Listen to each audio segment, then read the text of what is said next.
am a commercial real estate broker with the Langert Commercial Group, and welcome to Tableside Talk. Hi everyone, I'm Evan Langert. I am the founder and principal of the Langert Commercial Group. We are a full-service commercial real estate brokerage firm located here in Maryland. We also serve DC actively and Northern Virginia. And also I come with 35 years plus in the commercial real estate industry. I've been in brokerage for the last 15 or so, but prior to that I was the head transactional attorney for a publicly traded REIT in charge of the eastern half of the United States for almost 10 years, and then worked with other large real estate companies before that. So we do these tableside talks so that I can take some of the experience and the knowledge that I've amassed over 35 plus years and share it with you. Hopefully it will help you in your transaction, or at least point out some things that you need to be concerned with. With that in mind, Kim, what's our topic today? So today, Evan, we're talking about the value of a good commercial real estate attorney. You and I have discussed in a prior installment the topic about why someone should hire a good commercial real estate broker. So if someone is spending time with us, why would they then go spend time and money with a commercial real estate attorney? Sure.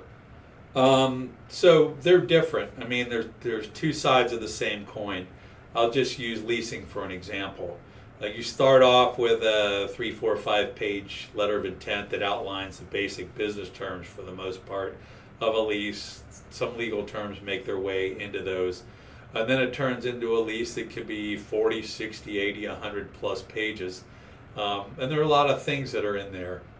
You heard me say that I was a long-time attorney in the commercial real estate industry. I've negotiated hundreds of leases, large, small, big names, small names.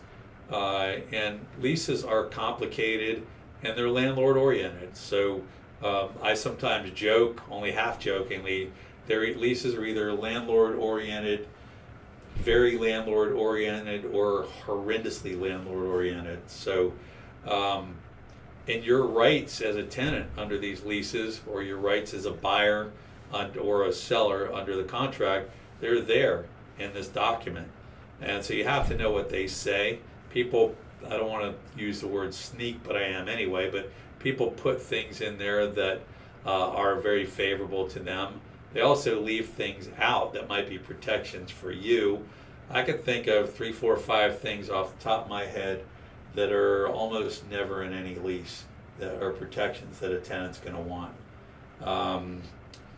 For instance, there are default sections. In a typical lease might have 2, 3, 4 legal size pages describing what constitutes a default by the tenant, what rights the landlord has in the event of a default by a tenant, what their remedies are, things along that line. And then you say, okay, that was a lot of space, and that was a lot of topics and subtopics. So what happens if the landlord defaults? And then you look in the lease, and 90+% of the time, and that might be a low number, there's not a single word in a lease that says a landlord could even be in default. Now, courts are not going to allow that. They'll consider things to be a tenant's default, a landlord's default, but that's obviously a really uneven scenario. Similarly, you'll look at all these requirements for a tenant. You got to carry this kind of insurance, that kind of insurance, the other kind of insurance. They have to be in these amounts with those deductibles. You can only use companies that are rated certain, rating by AM Best ratings, which is what insurance companies are rated by for financial strength and experience. And then you look, okay, what about the landlord's, insurance? Similarly, usually nothing that even says a landlord has to carry insurance. And of course, you want them to carry insurance if there's a slip and fall, that they're at fault or one of their contractors is at fault. It could be millions and millions of dollars. If they're not insured, we're all in trouble. Also, you want them to insure the building or the shopping center in case it burns down or something along that line.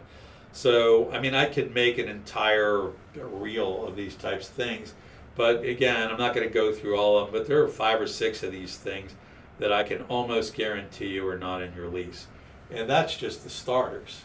So I think you need a leasing attorney it's odd to me, Cam. Probably the Fortune 1000, every one of them uses a commercial real estate broker. Almost every one of them uses a commercial real estate broker for their commercial real estate transactions. And almost every one of them uses an attorney for the lease or the purchase, whatever it is. For some reason, when it comes to smaller mom and pop tenants, I don't know what the figures are, but I would say half of them don't. I recommend them to everybody, but I don't know why they think they don't need them. But and when I was practicing law, a lot of them would end up, not a high percentage, but a high number, would come back to me saying, that landlord did this, and you need to stop them from doing that. Here's my lease, go get them. And I look at the lease and like, well, they can do what they're doing. The time to address that. Some people think that a lease is full of loopholes. Well, no, it isn't. If I'm doing a good job for you as a tenant's attorney, there aren't going to be loopholes that can allow the landlord to get out of the lease. Similarly, landlords are not going to leave a bunch of outs for the tenant in the lease. So the time to take care of things to protect yourself is up front, and you need a leasing attorney. And notice I didn't say a business attorney. I didn't say an attorney. Leases are very specialized. They have very specific language. For instance, when I was an attorney, I wouldn't take on a software lease because, they're a basic contract, and I'm a smart guy and I can read through it, but I don't know the terms of art in the industry. I don't know clauses that are typically in these leases, or these agreements in the industry, and I'm just the wrong guy. I say to people, if the attorney that you hire hasn't done 50 commercial real estate leases, I would not hire them. But I absolutely, unequivocally recommend to everybody that I do brokerage for that they hire a commercial real estate leasing attorney. Very necessary. Oftentimes people who don't are sorry later. That's really it in a nutshell.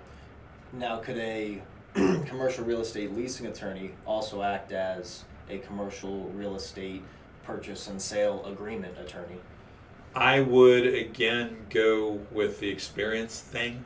Some of them do only leases. Others just do commercial real estate transactions. I did both. But, if somebody has done 50 purchase and sale transactions, then they know what they're doing. If they've done 2, chances are that they don't, or they do at some level, but there's going to be stuff that they miss. So, again, I think you need to go with experienced people, experienced attorneys. It's worth the money. They may cost more per hour, but people who have been around for a while usually are much more efficient. I know that in my latter years, I could do things 3 times faster and catch more, than I could when I was younger. So, you can oftentimes spend less for them because they spend less time on the transaction. But again, with any of these topics, I always suggest give us a call. I have a list of commercial real estate attorneys that I use, that I refer people to, but I've also vetted commercial real estate attorneys for people. If you want me to do an interview with somebody and see whether I think they're somebody that you should have do a transaction for you, I'm happy to do that. So as always, give us a call. We make ourselves easy to get a hold of. We don't charge for initial consultations, and we're here to help you. So with that, we will say have a great day, and we'll see you next time. Thanks, everybody. Bye.